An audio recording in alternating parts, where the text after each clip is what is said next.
अस्सलामुअलैकुम my social media family. उम्मीद करती हूँ कि आप सब लोग हिफ्ज़-ओ-अमान से होंगे, खुशबाश होंगे। और शोबिज़ नगरी से आज दो खबरें लेकर आपकी खिदमत में हाजिर हो गई हूँ। एक खबर तो ये है कि माया खान के घर में सफ़े मातम बिछ गई है और वो बहुत ज़्यादा परेशान है। अपनी ज़िंदगी में उन्होंने बहुत सारे दुख देखे हैं और अब ये जो एक और दुख है ये उनके ऊपर पहाड़ बन के गिरा है।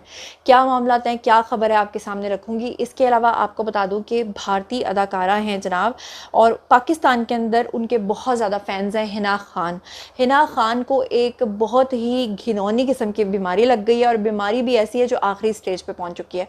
तो उसके बाद हिना खान की क्या हालत है और जिस तरह से पूरी दुनिया के अंदर उनके फैंस हैं वो उनके बारे में क्या कह रहे हैं, वो अपनी उस बीमारी के बारे में क्या बताती हैं और क्या तफसीलात हैं, ये दोनों खबरें आज आपके सामने रखूंगी। चलिए जनाब शुरू करते हैं पहली खबर से। जी तो जनाब इस वक्त जो सबसे पहली खबर आपके साथ शेयर करने जा रही हूँ वो जनाब ये है कि पाकिस्तानी मद्दाहों का हिना खान के हक़ में बहुत ज़्यादा इस वक्त दुआएं आ रही हैं और दुआएं कर रहे हैं लोग उनके लिए। उनको एक बहुत ही घिनौनी किस्म की बीमारी लग गई है और वो बहुत ज़्यादा परेशान है, बहुत ज़्यादा डिप्रेस्ड हैं। क्या मामलात हैं और इनको क्या हुआ है इसके बारे में आज मैं आपको आगाह करूँगी। सबसे पहले मैं आपको बता दूँ कि हिना खान जो हैं उनको एक जो है वो बीमारी लगी है। आपको बता दूँ कि हिना खान जो हैं वो अपनी बीमारी के बारे में जानने के बाद काफ़ी ज़्यादा डिप्रेस रही हैं। आपको ये भी बता दूँ कि हिना खान एक भारतीय स्टार हैं और जिनकी पाकिस्तान के अंदर भी बहुत बड़ी फ़ैन फॉलोइंग है। हिना खान बेसिकली ड्रामाज़ में भी काम करती रही हैं और उनका एक ड्रामा बहुत ज़्यादा हिट हुआ था जिसका नाम था ये रिश्ता क्या कहलाता है। और आपको याद होगा कि ये रिश्ता क्या कहलाता है जिस वक्त ऑन एयर हुआ करता था तो सड़कें सूनी हो जाया करती थी, लोगों को इतना ये ड्रामा पसंद था और हिना खान को लोग उस वक्त उस ड्रामे के अंदर इतना पसंद करते थे और बाकायदा तौर पर उनका उस ड्रामे के अंदर मरकज़ी किरदार था। वहाँ से उन्होंने काफ़ी ज़्यादा शोहरत हासिल की थी। वो ड्रामा हिंदुस्तान में एक कल्ट क्लासिक बन गया था और बहुत से लोग उसे पाकिस्तान के अंदर भी देखा करते थे। ये वो दौर था जब पाकिस्तान के अंदर स्टार प्लस से लेकर बहुत सारे ड्रामाज इंडियन जो है वो देखे जाते थे। इसके बाद मैं आपको बता दूं कि हिना खान ने वो ड्रामा जो है वो छोड़ दिया था और दूसरे प्रोजेक्ट्स और फिल्मों के अंदर उन्होंने काम करना शुरू कर दिया था।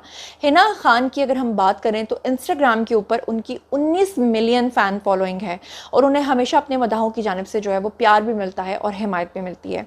आपको ये बता दूं कि हिना खान जो है वो एक सेल्फ मेड स्टार हैं और हर बार नाजरीन के दिल जीतने में वो कामयाब रहती हैं।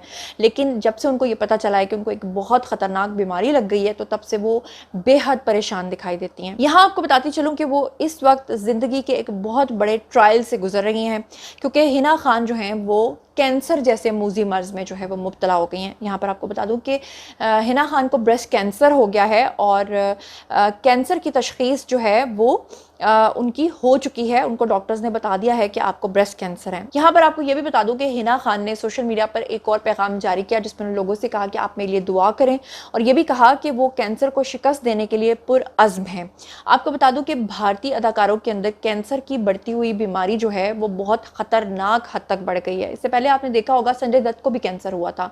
फिर उसके अलावा आपको याद है कि महिमा चौधरी जो कि बॉलीवुड स्टार रही हैं उनको भी ब्रेस्ट कैंसर हुआ। उसके अलावा सुलानी बेंद्रे जो हैं उनको भी कैंसर हुआ। उसके अलावा मैं आपको बता दूं कि मनीषा कोइराला को भी कैंसर हुआ।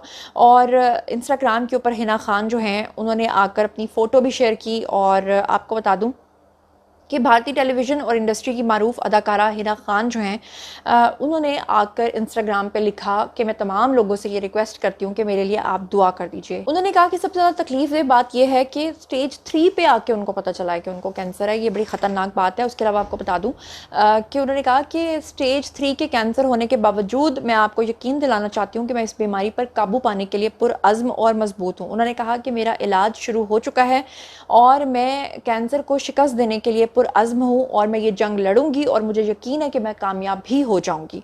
हिना खान ने अपने मद्दाहों को मुखातिब होते हुए कहा कि मुझे उम्मीद है कि इस मुश्किल वक्त में मेरी राजदारी का एहतराम किया जाएगा और मैं आप सबकी मोहब्बत और प्यार के लिए बेहद शुक्रगुजार हूँ। उन्होंने मज़ीद ये भी कहा कि मैं अपने प्यारों और फैमिली के साथ अल्लाह ताला के फ़ज़ल से कैंसर को शिकस्त दूंगी। मुझे अल्लाह ताला की ज़ात पर और अपनी मजबूती पर बहुत ज़्यादा यकीन है। जब से उनके कैंसर की तशख़ीस हुई है और जब से उन्होंने सोशल मीडिया पर खबरें लगाई हैं तो पाकिस्तानी मद्दाह जो हैं उनको काफ़ी सदमा पहुंचा है और वो अपने पसंदीदा स्टार के लिए फ़िक्रमंद हैं।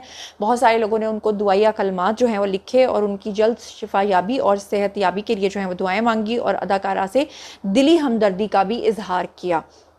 आपको ये बता दूं कि ये जो अदाकारा हैं अभी कुछ ही अर्सा पहले, if I am not wrong, तो ये गई थी हज करने के लिए भी, और वहाँ से भी इनकी तस्वीर आई थी, और वहाँ से वापस लौटने के बाद उनको ये ख़बर पता चली है कि उनको जो है वो ख़तरनाक तरीन जो है स्टेज 3 कैंसर हो चुका है। तो अल्लाह ताला उनको सेहत कामला और आजला अता फरमाए, हमारी दुआएं उनके साथ हैं। और अब हम बात कर लेते हैं माया खान की। आप लोग जानते हैं कि माया खान अदाकारा भी हैं और एक बहुत अच्छी होस्ट भी हैं। उनके घर में सफ़े मातम बिछ गया है। ऐसा क्या हो गया है कि वो बहुत ज़्यादा परेशान हैं, दुखी हैं।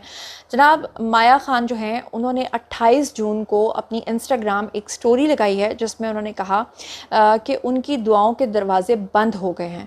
और इसके बाद लोग काफ़ी ज़्यादा परेशान हो गए कि उन्होंने ऐसा क्यों लिखा है कि उनकी जो दुआओं के दरवाज़े हैं वो बंद हो गए हैं। तो मैं आपको बताती चलूँ कि टीवी मेज़बान हैं, अदाकारा हैं माया खान, और उनकी जो वालिदा हैं उनका इंतकाल हो गया है।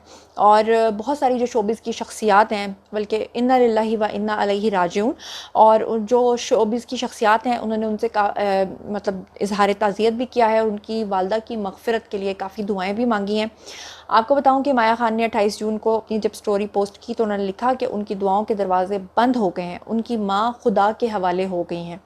उन्होंने बताया कि उनकी वालदा का नमाज जनाजा सूबा सिंध के दारुल हुकूमत कराची के डिफेंस के इलाके में जो है वो अदा किया गया। आपको बता दूं कि अदाकारा की जो वालदा हैं वो ज़ायदुल उम्री की वजह से मुतअद्दिद तिब्बी पेचीदगियों का शिकार थी, यानी उनको बहुत सारी बीमारियां थी। ऑब्वियसली बड़ी उम्र थी तो वो काफ़ी ज़्यादा बीमारियों का शिकार थी। उन्होंने अदाकारा ने वालदा की अलादत के हवाले से जो तफसीलात हैं वो तो नहीं बताई, रीज़न तो नहीं बताई, लेकिन उनकी जानिब से उनकी वालदा के इंतकाल की ख़बर शेयर करने के बाद जो शोबिज़ की शख्सियात हैं उन्होंने उनसे इजहार ताज़ियत किया, उनकी वालदा की मग़फ़िरत के लिए दुआएँ मांगी। शोबिज़ शख्सियात के अलावा मद्दाहों ने भी माया खान को बहुत सारे मैसेजेस, पैगाम भेजे और उनकी वालदा के लिए जो है वो काफ़ी ज़्यादा दुआएं मांगी। माया खान की अगर हम बात करें तो मैं आपको बताती चलूँ कि माया खान जो है वो अपनी ज़िंदगी में बहुत ज़्यादा उतार चढ़ाव से गुजरी हैं। माया खान एक ऐसी पर्सनैलिटी हैं कि जब उन्होंने काम शुरू किया था तो वो शोहरत की बुलंदियों पर पहुँच गई थी, लेकिन उसके बाद उनके ऊपर बहुत सारे इल्ज़ामात लगते रहे जिसकी वजह से वो काफ़ी कॉन्ट्रोवर्शियल हो गई थी। वो इल्ज़ामात सच्चे थे या झूठे थे इसका जवाब तो सिर्फ माया खान दे सकती हैं, लेकिन उस वक्त उनके ऊपर प्लांटेड प्रोग्राम्स करने का इल्ज़ाम लगा था, और फिर उसके बाद उनके खिलाफ इतनी कैंपेन चली थी कि मीडिया पर उनका बायकॉट कर दिया गया था। कई मरतबा उनको उनके शोज़ को छोड़ना पड़ा या उनको निकाला गया या उनके ऊपर इल्ज़ामात लगे। उसके अलावा माया खान की अगर हम बात करें तो उनकी निजी ज़िंदगी में भी बहुत सारे नशीबो फराज आए, बहुत सारे उतार चढ़ाव आए। उनकी निजी ज़िंदगी भी जो है वो कामयाब नहीं रही। उसके बाद माया खान जो हैं उन्होंने जब टीवी में वापसी करने की कोशिश की तो उनका वज़न काफ़ी ज़्यादा बढ़ चुका था, जिसके बाद उन्होंने इन तमाम चैलेंजेस को ना सिर्फ ब्रेवरी के साथ, ना सिर्फ बहादुरी के साथ जो है वो फेस किया, बल्कि उन्होंने इन तमाम चीज़ों को, इन चैलेंजेस को उन्होंने जो है वो शिकस्त भी दी। माया खान का जहाँ वज़न गम से, या जिस कुछ लोगों को गम की वजह से भी वज़न बहुत ज़्यादा बढ़ जाता है, तो उनका बहुत ज़्यादा बढ़ गया था, उन्होंने उसको भी शिकस्त दी। उन्होंने वक्त के साथ साथ जो है वो उन लोगों को भी गलत साबित किया जिन्होंने उनके ऊपर बहुत ही घिनौने इल्ज़ामात लगाए थे। उन्होंने टेलीविज़न पे बायकॉट के बाद अपनी वापसी भी करने में वो कामयाब रहीं। उन्होंने अपने वज़न को भी कम कर लिया, उन्होंने अपनी पर्सनैलिटी को भी संवारा और निखारा, और उन्होंने अपनी निजी ज़िंदगी के तमाम प्रॉब्लम्स को छोड़कर आगे बढ़ने का फ़ैसला किया, और वो आगे भी बढ़ी। आजकल माया खान टेलीविज़न पे आपको जगह जगह नज़र आती हैं, शोज़ में शिरकत करती हैं, अच्छी ज़िंदगी गुजार रही हैं। माया खान के बारे में अगर हम बात करें तो स्पिरिचुअलिटी के ऊपर उनका काफ़ी यकीन है, मज़हब के साथ उनका काफ़ी लगाव है। माया खान जो है उन्होंने 5 महीने में 6 उम्रें भी अदा की। इसके ऊपर भी लोगों ने उनको काफ़ी ज़्यादा तनकीद का निशाना बनाया कि आप किसी गरीब को पैसे दे देती हैं, आपको क्या ज़रूरत थी, ये था वो था। लेकिन माया खान ने कहा कि वो अपनी ज़िंदगी में डिप्रेशन के एक ऐसे फेज़ से गुजरी थी कि जब वो उम्रा करने के लिए या अल्लाह के घर में हाज़िरी देती थी तो उनको वहाँ जाकर बहुत ही अच्छा और पुरसुकून महसूस होता था। उनकी ज़िंदगी में वो कहती हैं कि अगर कोई था तो वो उनकी वालदा थी जिन्होंने हर मुश्किल वक्त में उनका साथ दिया था। इसीलिए माया खान की वालदा के इस दुनिया से रुखसत होने के बाद उनको ये पोस्ट करनी पड़ी कि आज मेरे लिए दुआओं के दरवाजे जो हैं वो बंद हो गए हैं। ऑब्वियसली जिसके भी माँ बाप होते हैं वो उसके लिए उसकी जन्नत होते हैं, उसका सब कुछ होते हैं, और माँ बाप से बढ़ के कोई और रिश्ता उतना मुखलिस नहीं हो सकता, इसमें तो कोई शक नहीं है। तो माया खान जो हैं अल्लाह ताला उनको सब्र जमील अता फ़रमाए। और आप सब लोगों से भी मेरी रिक्वेस्ट है कि जनाब उनकी वालदा के लिए दुआए मग़फ़िरत कर दीजिएगा, और एक मरतबा फ़ातिहा ज़रूर पढ़ दीजिएगा, और जब पढ़ दें तो कमेंट सेक्शन में डन लिख दीजिएगा, और डन लिखेंगे तो मुझे समझ आ जाएगी कि आप लोगों ने दुआए फातिहा, आप भी सवाब लेंगे, मुझे भी सवाब मिलेगा। और आज अगर हम किसी के लिए फातिहा करेंगे तो कल जब हम इस दुनिया से जाएंगे तो शायद कोई हमारे लिए भी फातिहा पढ़ देगा। तो जनाब ये थी आज की दोनों खबरें। बारी है जी आप लोगों की, आइए कमेंट सेक्शन में और मुझे बताइए इस बारे में आप क्या सोचते समझते हैं। जो कुछ भी आप सोचते समझते हैं शेयर कीजिए, पर्सनली जवाब दूंगी। और इसके अलावा ये भी बताइएगा कि शोबिज़ की वो कौन सी शख्सियात हैं जिनके बारे में आप कुछ जानना चाहते हैं, क्योंकि हर तरह की ट्रेंडिंग, वायरल और हर तरह की जो खबर है शोबिज़ से रिलेटेड वो मैं आपके साथ शेयर करती हूँ। इसके अलावा सियासी तज्ज़िये और तबसरे भी मैं आपके सामने जो है वो रोज़ाना लेकर आती हूँ। यानी अगर आपने सिर्फ मेरा चैनल सब्सक्राइब कर लिया तो हर तरह की खबरें आपको यहाँ पर मिल जाती हैं, हर तरह की वैरायटी मिलती है। तो जनाब इसी के साथ दीजिए मुझे इजाज़त। अपना बहुत बहुत ख्याल रखिएगा। अल्लाह निगहबान।